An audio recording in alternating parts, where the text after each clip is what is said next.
Well, hello there, it's Ina here, and welcome to my art room. So, what I have here is a candle holder of sorts. It has some branches, it has these two metal circles for those glass containers for tea lights, but of course, I want to use it for something else. I have these two plastic balls, they come apart because they hold toys for kids, and they fit perfectly into those circles. So I want to turn both of them into small fishes. Here I have another kid's toy and it has somewhat of a tail shape. And then for the second one, I took a random piece of plastic and cut it to size. So I have two very simple tails I can insert into these balls. To make the slit, I use my wood burner. It's the easiest and it makes a nice smooth cut. Then of course I will also secure these tails with some of my E6000, and after they're dry I will cover both with bits and pieces of tissue paper. First of all, it will make it more sturdy, but most importantly it will cover up the very slick plastic and it will give me a better surface to glue anything else onto. And now this is a bit fiddly because the object is relatively small and everything sticks to my fingers, but it doesn't have to be perfect. I just want to cover it. Now, so often when I work on these three-dimensional projects, the camera view you get is not always perfect. But I will slow down my process very often and give you an update so you can see where I'm at. I also eliminated any footage I had that's repetitious, and I will jump ahead here and then. But I will show you the very basics of these little fishes, which are dry now. So I start with a couple of small pieces of chain. This is a triple link chain, so it's quite dense, and I will use it to make a couple of mouths for these fishes. And I use again my E6000, this time a white version. Now, I did mention in one of my last videos where I did a journal page that I was planning ahead to create a mechanical fish. Now, this is not exactly what I had in mind because these little fellows are going to be a little bit too small for that purpose, but it's a good starting point. I think these will look more like little puffer fish or blowfish when they are all done.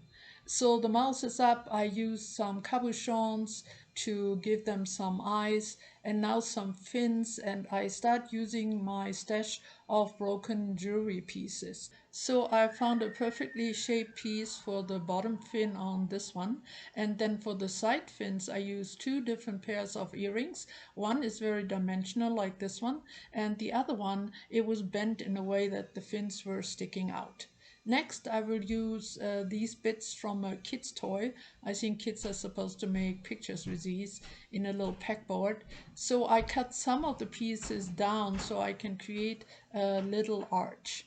And this will be one of my back fins. I glue them down individually, of course, and it took a little while to get them to hold and be in a nice straight line, but here it is.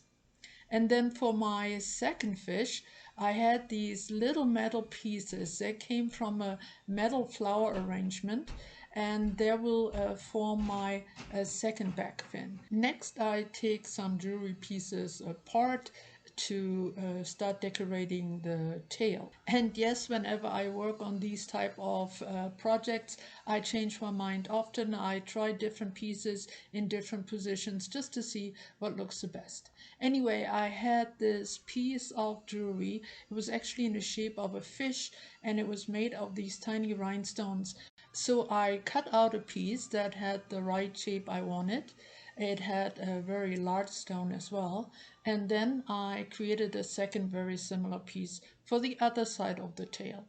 Well, I think this is a good time to turn you over to some music. Like always, anything you need to know will be in the captions, or I will pipe up again to explain something. Please enjoy the process, and I will talk to you surely towards the end.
So I worked on some surface texture for the bottom and the branches, which needs to dry. And now I can go back to the little fishes. And here I will jump ahead, but I used more broken jewelry to finish them up. I also went ahead and covered everything in black or white gesso. As you can see here, the branches are black, so are these little hanging things, which I think look a little bit like seaweed, but they are old broken earrings. And then the circles I colored with white gesso, and so I did the two fishes. As you can see here, I changed the eyes. I took the cabochons out and replaced them with some rings. I also added jewelry only to the top half and bottom fins. The bottom half has just texture paste so that they will still fit into those circles. And next I'm going to color everything, and here again I let you enjoy some music.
And yes, it took a little while with the painting until I was happy with the colors. But now everything is done.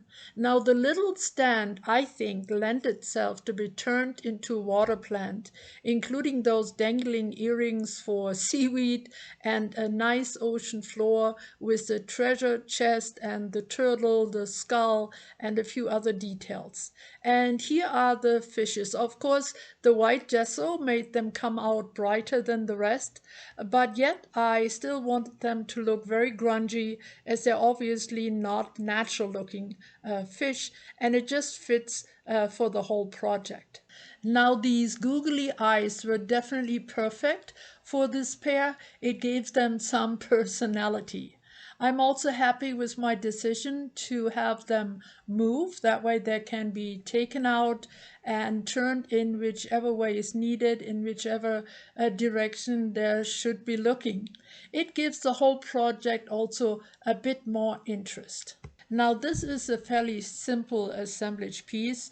The candlestick which I found at a thrift store for just $1 gave me the initial idea. Those little balls came from my grandkids, and the rest were just small other bits and bobs. So I hope this inspired you to give assemblages a try. There will be some photos coming up so you can see this as a whole. Thank you so much for coming. Stay safe, stay creative. I'll be back next Friday. Bye bye for now.